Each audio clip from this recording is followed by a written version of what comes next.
Hey, so I thought I'd throw together a few blues licks, just a lot of the classic stuff that all the kind of greats tend to play or elaborate upon.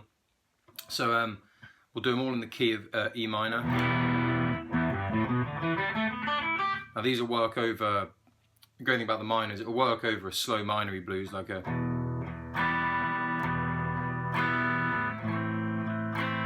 something like that. It'd also work over like a slightly jazzier, like a dominant seventh kind of blues. Like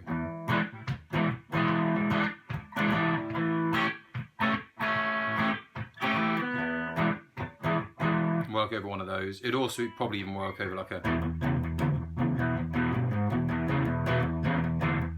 more rock and rolly thing. So cool. So the first lick we're going to do, we're going to start by in the first position of E. Open 3, open 2, open 2, open 2, open 3, open 3.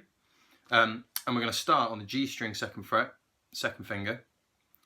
And we're going to slide up to this fifth, not the fifth fret, but the note that is the fifth of the E scale. Okay, so that's the B. So you're going to slide to the B. Then you're going to play this D underneath. It's on the B string, third fret. You're going to try and get them to sound together. Okay, and you're going to slide back, release this finger without trying not to get a pull off there. You're going to do a really instant, get real close. Okay, so you're going to go, then, and that's like a pick of this E note, which is D string, second fret, pull off to the open D, and land back on your root. So real quick.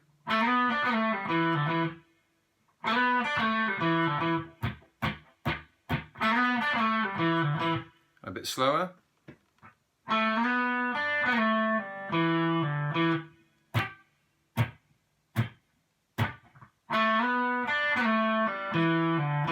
You use first finger for this, or I've always just used the second. It allows me to then go do like a little E chord up high, you know, like something like that. So yes, that's the first lick, one that keeps it kind of low. And if you'll notice, it's from Boom Boom. Okay, he does some adaptations around that. So that's the first lick. Second one we got is all based around third fret E string, third fret B string, and the opens on both those strings. You can just kind of jump around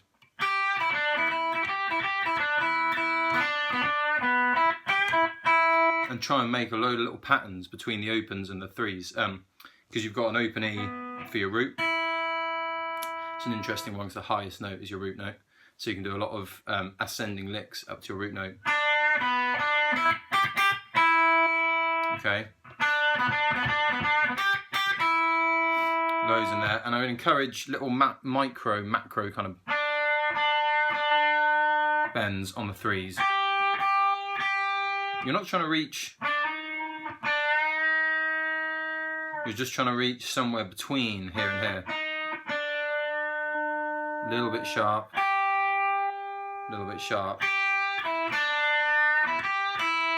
Okay, that's lick 2. So for lick 3, we'll move up the neck a bit more into the kind of Jimi Hendrix area, where you're kind of starting in position in the E that's in position 3 of the E blues.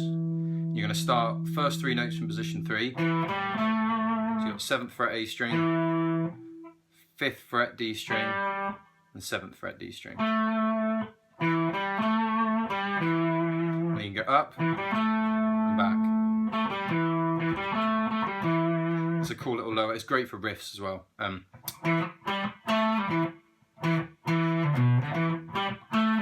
Okay, so but anyway, for this lick we'll go. Okay, so we're sliding from the D to the E. That's 5th fret to 7th fret on the A string. Then we're going up to the D string, and we're going to go 5th fret, 7th fret. Plenty of vibrato on this 7. Then you're going to pull off back to that 5 on the D, and back on your root. Okay, plenty of vibrato, plenty of expression. Okay, if you want to extend that a bit further, when you get to the top of these 3 notes, so your A there on the 7th fret D string, you can basically do the exact move that you did from here, but just start on that note we're just discussing. And it's going to basically give you a really similar sounding lick, but a lick that resolves to your 5th again, your B, rather than resolving to your root. It's a nice lick to throw over the turnaround.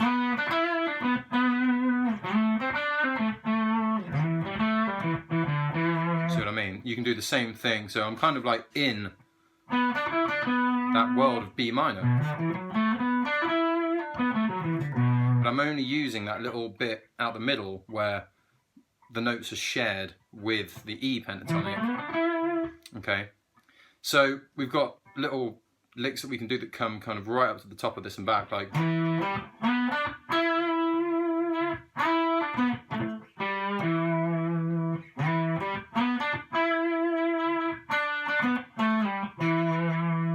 Okay, real slow.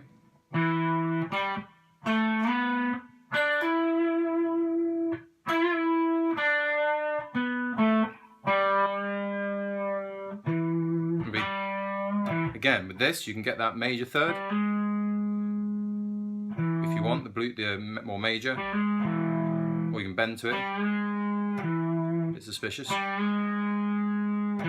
don't want to go that far. Again, just a little macro bend to make it sharp. So that's going to kind of cover a lot of your, when you're starting a solo, you don't tend to want to go straight for the nuts straight away. So that's going to really help when you're starting off a solo. So when you start getting a couple of rounds through the 12 bar, or you start progressing towards the point when you want to take off a little bit, basically start using the 1st position off the 12th fret. So you have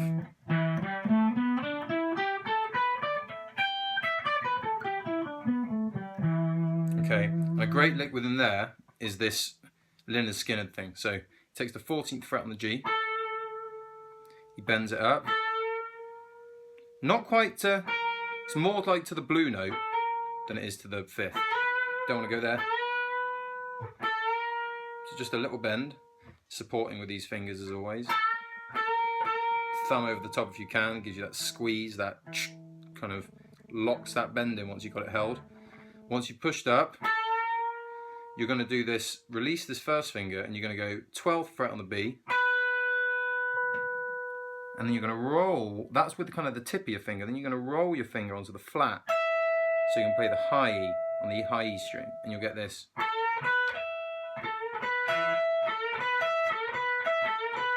Now you want to be careful with this roll, because if you don't get the roll right, you'll get this. And they'll sound together, okay? It's not terrible. It just gives you a more of a aggressive kind of like you're creating a bit of a chord. Whereas if you want it really clean,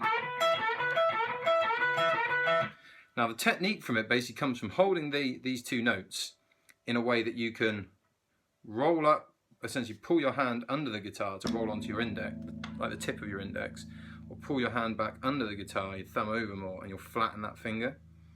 But then you'll find these fingers are nowhere near where you need them for this bend.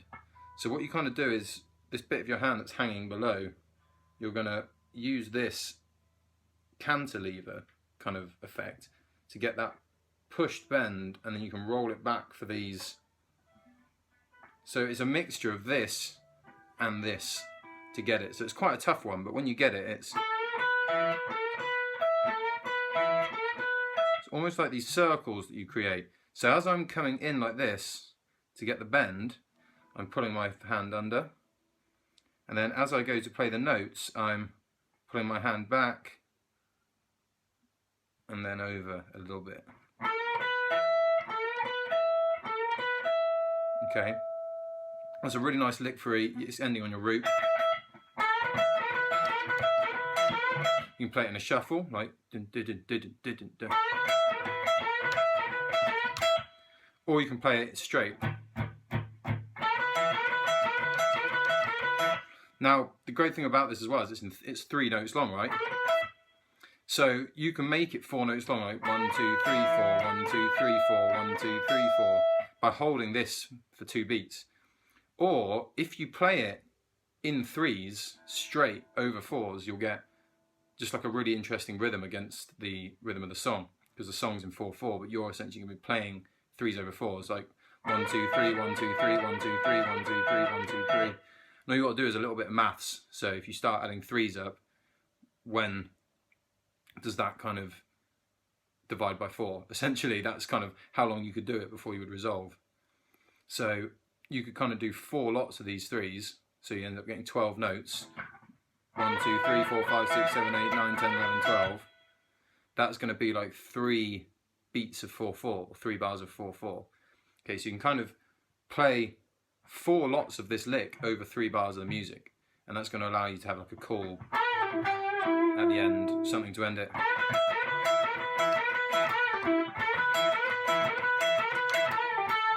Okay, and it allows you to have like a really kind of repetitive groove that you somehow resolve rather than just constantly going.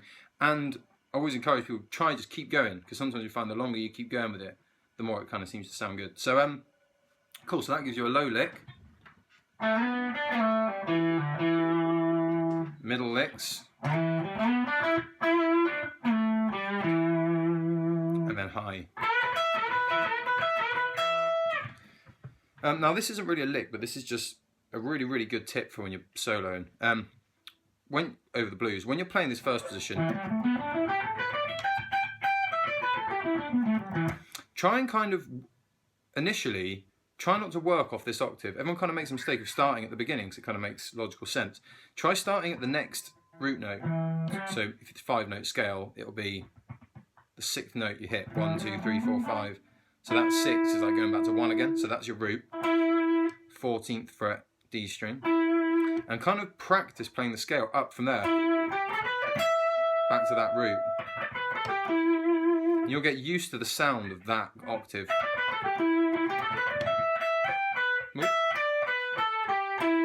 Okay. And then you have all these little things that you were doing in this box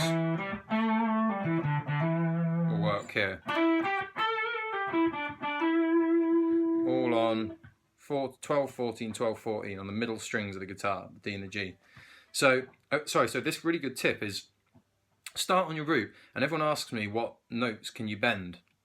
Now really it's just like, obviously when you bend you're just trying to find another note. So if you're in this position, you're bending to either reach your root, or you're going to try and reach your 5th or your 4th, or one of those intervals that exists within that scale you're probably trying to get to. Or you're trying to kind of utilize all the little stages of bend between where you start and where that note is. For example, when you bend the 4th, which is your A note, which is on G string 14th fret, you're either going to try and hit the blue note or the 5th. So you can go, or the 5th.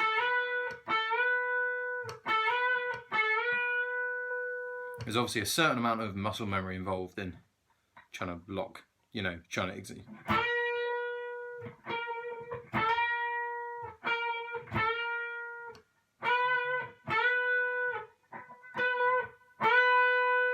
Being able to really snappily get there. But the best ones to bend really, the way I started was I'd start on my root, so like we said, using this octave. And basically, because this scale is usually kind of 2 notes per string, you start here, so no bends on this string, then when you go up, bend the 14.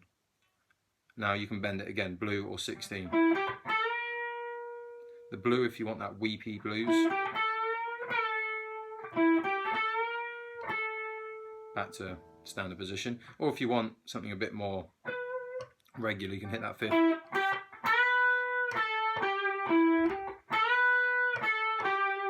Okay, and obviously you can work with all the macro tones that kind of exist between those 2 notes once you start really getting the hang of it. So yeah, so the great rule is just every second note on the string, bend it. So B string will be obviously 15th fret, and then E string 15th fret again. Now the thing is to remember is some bends are more forgiving than others. Some can kind of be slightly sharp, slightly flat. Like some locations in the scale, you've got options. You can bend to there or bend to there, and they'll both sound correct. That's why I love this bending this fourth, because you've got the blue note and the fifth around it, and you can even overbend it beyond that, and it still kind of works. But when you get onto this B string, when you bend this flattened seventh here, okay, that note is basically bending up to your root note.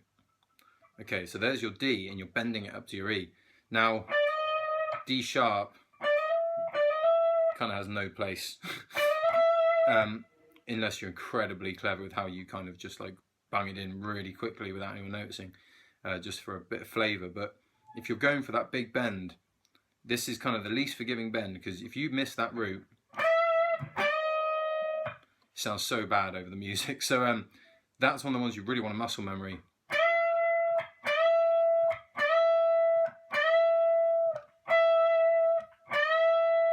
Okay, and then this one's kind of similar. You're going to hear that 16th fret. It's quite freaky. So if you hit that or somewhere between that and the 17, it's going to sound weird. So here, you're essentially bending your G up to your A, 15th to 17th. Now, a really good thing to practice these bends that I used to practice is do an ascending and a descending. So start descending, bend up, play it in its rested position, and then go back to the other note on that string. That's a really good practice because it lets you know which direction you can go backwards as soon as you finish the bend. You're not just stuck with either holding it up or pulling it back to rested. You know where another note exists. So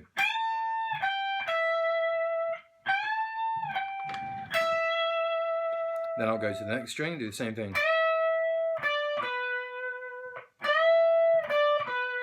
And then I'll do the same, down a string.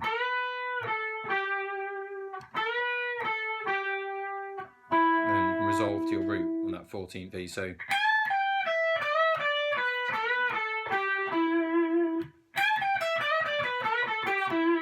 and if you can get the alternating, so every single pattern is a down, up, down. My weird picking technique if you're going to be proper and use these fingers. All down, see, has a bit of a more aggressive sound.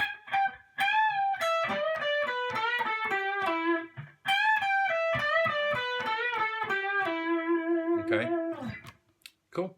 So anyway, give them all a try, and I'll post some more soon. Cheers.